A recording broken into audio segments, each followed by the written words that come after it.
Hello! Hello! Narinig ba ninyo ako? Opo! Hi, ma'am. Kailangan marinig ang boses ko mula hulo hanggang kapare! Okay ba kayo dyan? Okay!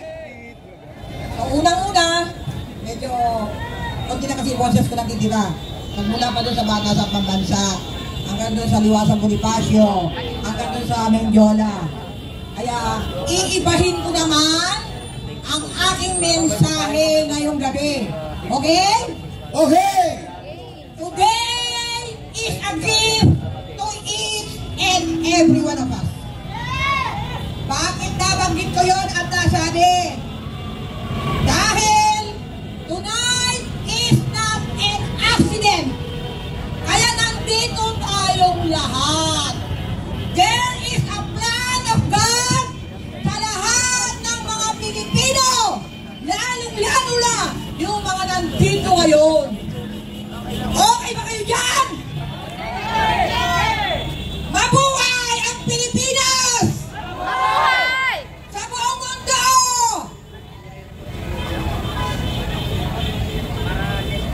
Ang Pilipinas ay nag-umpisa pa sa paghahari ng mga Espanyol sa loob ng 377 years. Nabanggit kanina nung isang nagsalita dito na hindi nakukuha yan sa dami. Hindi nakukuha yan sa quantity. Nakukuha yan sa quality. Bakit? Sino ang lumaban sa 377 years sa mga Spaniards? Isang tao lamang. Sino siya? Si Dr. Jose Rizal. Alam ba ninyo yan, mga kabataan? Kasi pinagkait na sa inyo yung istorya na yon. Dahil wala na yun sa curriculum ng DepEd. Okay ba kayo dyan? Si Jose Rizal ay lumaban para makalaya tayo sa mga Spaniards. At binili tayo ng Amerika sa loob ng 48 years. Nagpagsakop ng ating Amerika, nagkaroon ng Treaty of Paris. Na ngayon, yun na ang ating hinaharap na problema. Bakit? Bakit ko nabanggit yun? Dahil yung Treaty of Paris ay meron lamang visa na 80 taon. At ito ay matatapos sa susunod na 2026. Alam niyo naman ang Amerika, di ba? Na nagkaroon nga tayo ng kalayaan noong July 4, 1946. Pero hindi tayo nagkaroon ng tunay na kalayaan dahil pinapakialaman pa rin tayo magmula ng mga panahon na yun. Kaya lahat ng Pangulo na idinaklap natin na hindi sumasang-ayon sa kagustuhan ng Amerika ay ibinabagsak nila katulad ng ating Pangulo na si President Rodrigo Roa Duterte. Kaya yun ang problema natin na mga Pilipino. Dahil tayo ay nabudol noong 2022 ni Bongbong Marcos. Isa pa kayo sa nabudol? Isa pa sa nabudol. Kaya nandito ko ngayon para bawiin ko! Bawiin ko marinig mula Pilipinas at sa buong mundo na si Bongbong Marcos na pinili natin maging Pangulo ay hindi siya karapat-dapat na maging Pangulo ng bansang Pilipinas. Bakit? Bakit hindi siya karapat-dapat? Dahil siya ay adik! Ano ang ibig sabihin ng adik? Hindi lang ang adik sa korupsyon. Siya rin ay adik sa droga. Adik sa droga. Adik, inuutil din siya A-T-I-K. Adik sa droga, adik sa korupsyon, adik sa kidnapping, at marami pang iba, lalong-lalo na ang kaya hindi siya karapat-dapat na pinuno ng bansang Pilipinas dahil sa pakikipagsagbuatan niya Sa Amerikano. sa Amerika na kung saan hindi man nyo alam ng Amerika ba noong October 2, 2025 taong kasalukuyan bagsak ang kanilang economy.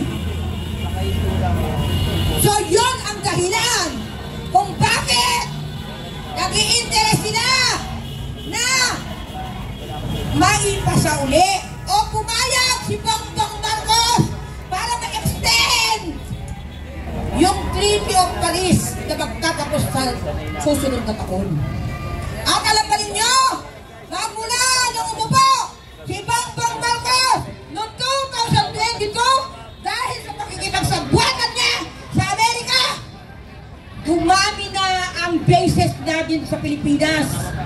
Nag-umpisa sila paglagay sa Kalayaan Island. Kung noong 1998, pinalaya sila dito, naiwan na yung Subic, naiwan na yung Clark, naiwan na yung Cavite.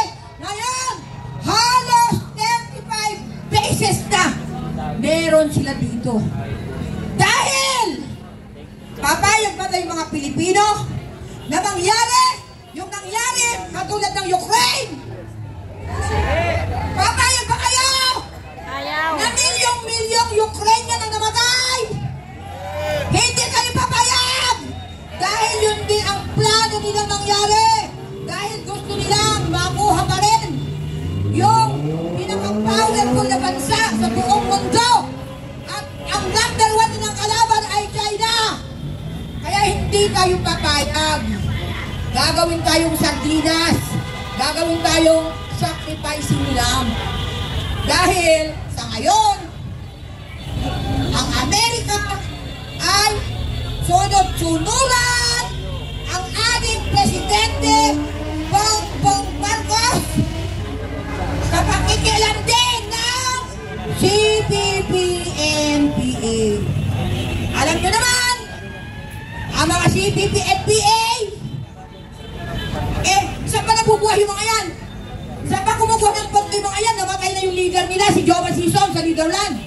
Kung saan nila dinala si Rodrigo Roa Duterte. Doon rin nila dinala para hindi makakilos. Para sa 2028, kung hindi tayo magkaisa, umpisang gawin ito. Kung wala tayong gagawin, mangyayari ang kanilang mga hindi magandang plano sa ating bansa. Kaya ang inyong lingkod, nandito ako sa inyong harapan ngayon.